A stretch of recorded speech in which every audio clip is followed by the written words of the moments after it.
Hello दोस्तों, तो यहाँ पे हमें एपिसोड की शुरुआत में फिर से 20 दिसंबर का सीन दिखाया जाता है जहाँ पे उस क्रिमिनल की डेथ हो चुकी होती है एक्सीडेंट से। और यहाँ पे रे पेनबर काफी ज्यादा शॉक में खड़ा होता है। लाइट रे के पास आता है और रे पेनबर लाइट को बताता है कि एक्चुअली मैं जापान में एक सीक्रेट इन्वेस्टिगेशन के लिए आया था, तो किसी को भी ये नहीं पता चलना चाहिए कि मैं यहाँ पे मौजूद था, तो प्लीज ये बात किसी को बताना मत। तो लाइट भी यही कहता है, ठीक है, ये बात मैं किसी को नहीं बताऊंगा।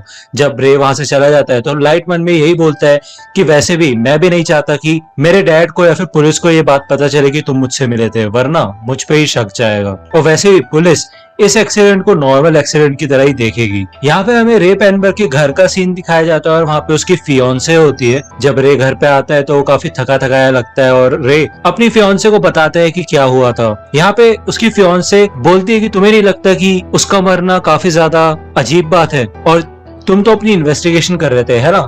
तो हो सकता है कि इतने में रे उसको शांत कर देता है और कहता है कि मैं जानता हूँ तुम पहले एक एफबीआई एजेंट रह चुकी हो, लेकिन ये कीरा का केस काफी ज्यादा खतरनाक है, इसलिए शांत रहो। तुम्हें याद है ना, तुमने मुझसे वादा किया था कि तुम ये सारी चीजें छोड़ दोगी, तभी मैं तुम्हारे डैड से शादी के बारे में बात करूंगा, है ना? यहाँ पे दूसरी ओर हमें लाइट के घर का सीन दिखाया जाता है और ryuk पूछते हैं आप क्या करोगे, उस एजेंट का नाम लिखोगे, उसे मारोगे? तो लाइट कहता है नहीं, एक हफ्ते बाद, क्योंकि तब तक वो किसी और को भी इन्वेस्टिगेट कर लेगा। अगर मैं अभी उसे मार दूंगा तो मेरे ऊपर ही शक जाएगा, लेकिन तब तक मैं एल के साथ थोड़ा खेल लेता हूँ। यहाँ वतारी एल को कांटेक्ट करता है और कहता है कि एक और विक्टिम मरा है और उसने भी एक मैसेज छोड़ा है, और उस लेटर के ऊपर लिखा होता है गॉड्स ऑफ डेथ, यानी कि शिनिगामी।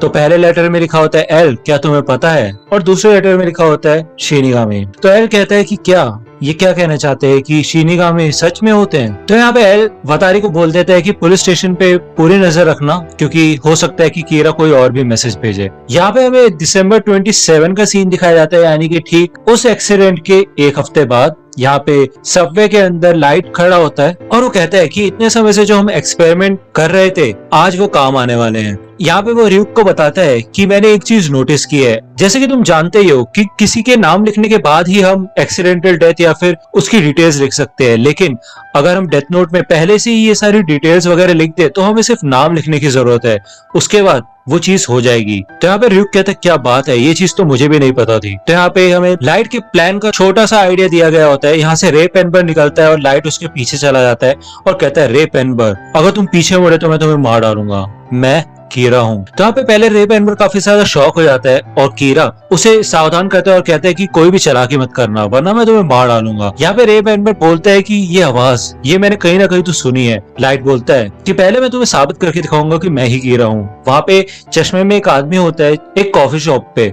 तो यहाँ पे लाइट उसको मार देता है और बताता है कि इसके ऊपर सेक्सुअल असॉल्ट के चार्जेस थे, लेकिन ये हर बार बच जाता था, इसलिए इसको तो मरना ही था। मैंने इसके बारे में बहुत सारी रिसर्च किए और साथ ही साथ तुम्हारे बारे में भी बहुत रिसर्च किए। तो यहाँ पे रे पेनबर लाइट की बात मान लेता है और कहता है हाँ मुझे यकीन है कि तुम कीरा हो। तो लाइट ये कहता है वैसे भी यहाँ पे मौजूद लोगों की जिंदगी इतनी ज्यादा मैटर नहीं करती जितनी तुम्हारे रिश्तेदारों की करती है। तो यहाँ पे लाइट रे पेनबर को कहता है कि तुम्हारे पास लैपटॉप है ना, क्या तुम्हारे पास वो इन्फॉर्मेशन है कि जापान में कितने एजेंट्स आए हैं? तो यहाँ पे रे पेनबर बता देता है कि उसके पास अभी वो फाइल्स नहीं है। तो यहाँ पे लाइट रे को एक एनवेलप देता है और कहते हैं इसमें से ट्रांसीवर निकालो और अपने कान में लगा लो, आगे के इंस्ट्रक्शंस मैं तुम्हें बाद में बताता हूँ। तो यहाँ से लाइट चला जाता है और वो कहता है कि तुम यामानोटे लाइन में जाओगे, फिर चाहे वो किसी भी डायरेक्शन में जा रही हो, तुम्हें अंदर जाना है और दरवाजे के साथ वाली सीट पे बैठना है। अगर उस पर कोई पहले से बैठा है तो इंतजार करना उसके उठने का, वहां पे बैठ के मैं आगे की बात बताऊंगा, और कोई भी चालाकी करने की कोशिश मत करना क्योंकि मैं तुम्हें देख रहा हूँ। तो यहाँ पे रे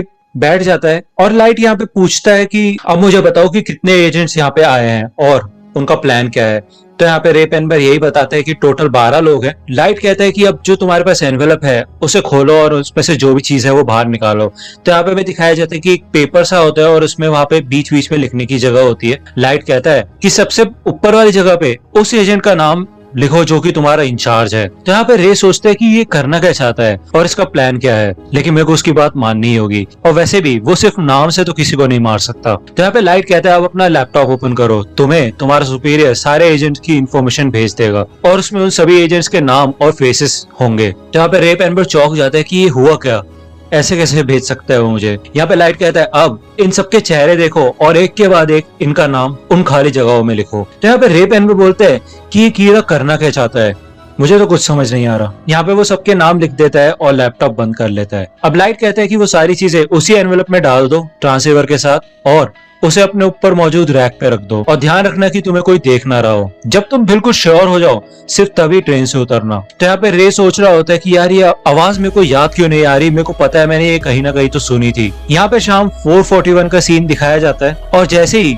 रे यहाँ पे ट्रेन से बाहर निकलता है उसको हार्ट अटैक आता है और वो नीचे गिर जाता है। वो यहाँ पे गिरते हुए पीछे पलटता हुआ देखता है और उसे दिखता है कि लाइट ने वो एनवेलप उठा लिया होता है और रे यहाँ पे बोलता है लाइट यागमी, और लाइट कहता है अलविदा रे पेनबर। और इधर रे पेनबर मर जाता है और हमें बताया जाता है कि रे पेनबर ने वो सारे के सारे नाम डेथ नोट पे ही लिखे होते हैं और उसे पता भी नहीं था कि वो अपने ही दोस्तों को मार रहा है। सबसे पहले वाली जगह पे उसका सुपीरियर का नाम लिखने से उसने कॉज लिखा था कि वो अपने सारे के सारे FBI एजेंट्स को सारे एजेंट्स की फाइल भेजेगा और उसके बाद हार्ट अटैक से मरेगा। वहीं दूसरी ओर बाकी एजेंट्स के आगे लाइट ने लिखा होता है कि एक बार उन्हें वो सारी फाइल्स मिल जाएंगी उसके बाद वो सारे के सारे मारे जाएंगे। अब यहाँ पे आप समझ ही पा रहे होंगे कि लाइट ने सबको फाइल भेजने के लिए इसलिए कहा क्योंकि अगर सिर्फ रे पेनबर के पास फाइल गई होती तो इजीली सबको शक हो जाता कि रे पेनबर जिनको इन्वेस्टिगेट कर रहा था वो ही कीरा हो सकता है, इसलिए शक को बांटने के लिए उसने सबको ही सेम फाइल भिजवाई। यहाँ पे दूसरी ओर हमें एल का सीन दिखाया जाता है और उसे इन्फॉर्मेशन मिलती है कि सारे के सारे एजेंट्स मारे गए हैं और सबके सबको हार्ट अटैक आया था। इसका मतलब कीरा ने ही उनको मारा है।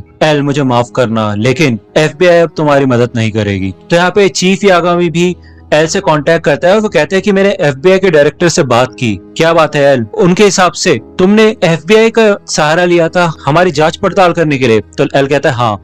तो चीफ कहता है कि इसका क्या मतलब हुआ? इसका मतलब तुम हम पे शक कर रहे हो? तो एल कहता है मेरे हिसाब से ये करना जरूरी था असली कीरा को पकड़ने के लिए। तो यहाँ पे चीफ गुस्सा आ जाता है और वो कहते हैं कि तुम ऐसा कैसे कर सकते हो, तुम अपने ही साथियों पे शक कर रहे हो। तो यहाँ पे बाकी मेंबर्स भी यही कहते हैं कि हम एल पे भरोसा नहीं कर सकते और वो कहते हैं कि कीरा ने उन एजेंट्स को भी मार दिया जो कि क्रिमिनल्स भी नहीं थे। इसका मतलब कीरा सच में एक मर्डरर ही है। तो यहाँ पे एल को मैसेज आता है कि एक और विक्टिम ने मैसेज छोड़ा है और यहाँ पे लेटर पूरा हो जाता है कि एल क्या तुम्हें पता है कि शिनिगामी सेब खाते हैं। तो यहाँ पे एल को गुस्सा आता है और दूसरी ओर हमें रे पेनबर के फियांसे का सीन दिखाया जाता है और वो यहाँ पे बैठ के रो रही होती है और उसे समझ आ जाता है कि कीरा ने ही रे पेनबर को मारा है। या दूसरी ओर हमें लाइट यागामी की फैमिली का सीन दिखाया जाता है और यहाँ पे चीफ यागामी बोलता है कि मैं ये बात सीक्रेट नहीं रख सकता, वैसे भी ये बात तुम्हें कभी ना कभी पता चल ही जाती, मैं तुम्हें कुछ बताना चाहता हूँ। इस समय मैं कीरा इन्वेस्टिगेशन का इंचार्ज हूँ। तो यहाँ पे सायो बहुत ज्यादा खुश होती है और कहती है आप तो अमेजिंग हो डैड। तो चीफ कहता है नहीं बात वो नहीं है, बात यह है कि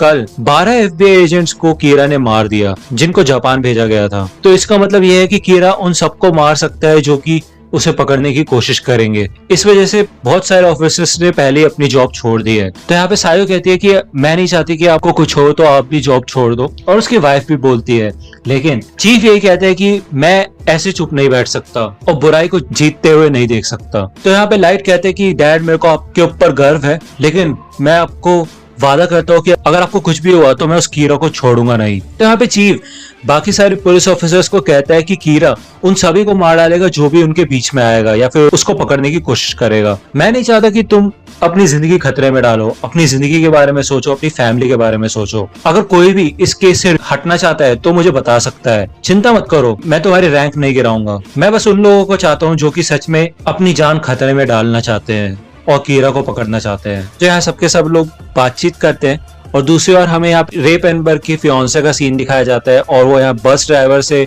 इन्फॉर्मेशन लेती है और वो बस ड्राइवर बताता है कि हाँ मैं इस आदमी को जानता हूँ, इसी ने सबको झुकने के लिए बोला था, लेकिन मेरे को बाकी पैसेंजर्स के बारे में कुछ याद नहीं। तो यहाँ पे रे पेनबर की फियांसे यही बोलती है कि अगर मैं जो सोच रही हूँ वो सही है तो कीरा भी उन्हीं पैसेंजर्स में से एक होगा। अगर ऐसा है तो मैं इस बस के रूट से पता लगा सकती हूँ कि कीरा कहाँ रहता है। यहाँ पे हमें हेडक्वार्टर्स का सीन दिखाया जाता है और इधर चीफ होता है, वो देखता है कि यहाँ पे सिर्फ 5 ही लोग बचे होते हैं और छठा चीफ खुद होता है और चीफ ये कहता है कि शुक्रिया। यहाँ पे एल कहता है कि मैं तुम सब पे ही भरोसा करता हूँ। तो उनमें से एक ऑफिसर बोलता है कि एल ने कहा कि वो हम पे भरोसा करता है लेकिन हम एल पे भरोसा नहीं करते और वैसे ही हमने कीरा को पकड़ने के लिए अपनी जान खतरे में डाली है। इसका मतलब समझ रहे हो ना एल, लेकिन तुम तो अपना चेहरा ही नहीं दिखाते, बस हमें ऑर्डर देते रहते हो। तो यहाँ पे वो मेंबर बोलता है कि ऐसे काम नहीं चलेगा, हम ऐसे काम नहीं कर सकते। तो चीफ भी बोलता है एल, अगर तुम हमारे साथ काम करना चाहते हो कीरा को पकड़ने में तो क्या तुम हमसे मिल सकते हो यहाँ आके। तो यहाँ पे एल कहता है जैसे कि मैंने बोला कि मैं तुम सब पे भरोसा करता हूँ। तो यहाँ पे वटारी लैपटॉप की स्क्रीन घुमा देता है और इधर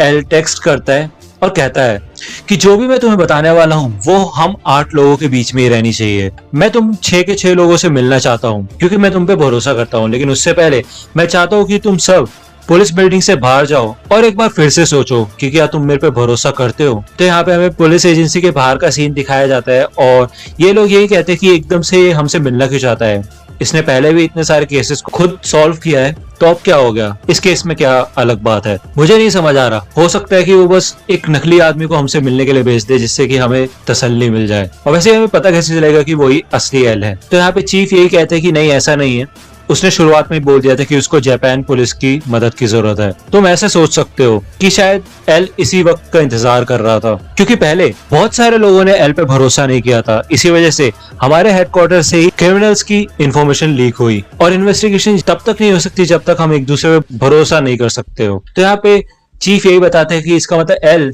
उसी वक्त का इंतजार कर रहा था जब सबसे कम लोग बचे हो जिन पे वो आखिरकार ट्रस्ट कर सकता है और जो लोग अपनी जान भी देने के लिए तैयार हो बुराई से लड़ने के लिए। तो यहाँ पे उनमें से एक मेंबर को गुस्सा आ जाता है और वो कहता है इससे अच्छा तो मैं नौकरी छोड़ के चला जाता हूँ, लेकिन मैं उस एल के साथ काम नहीं करूंगा। लेकिन चिंता मत करो, मैं तुम्हारा पीछा करते करते भी नहीं आऊंगा, जाओ जहाँ जाना है। यहाँ पे एल बता देता है कि मैं टीटो होटल में हूँ और मैं कुछ कुछ दिनों में होटल्स बदलता रहा करूंगा और तुम अभी के लिए इसको एक हेडक्वार्टर्स मान सकते हो। अगर तुम मुझसे मिलना चाहते हो तो तुम्हें 2-2 के ग्रुप में आना होगा और एक ग्रुप के बीच में 30 मिनट का फासला होना चाहिए।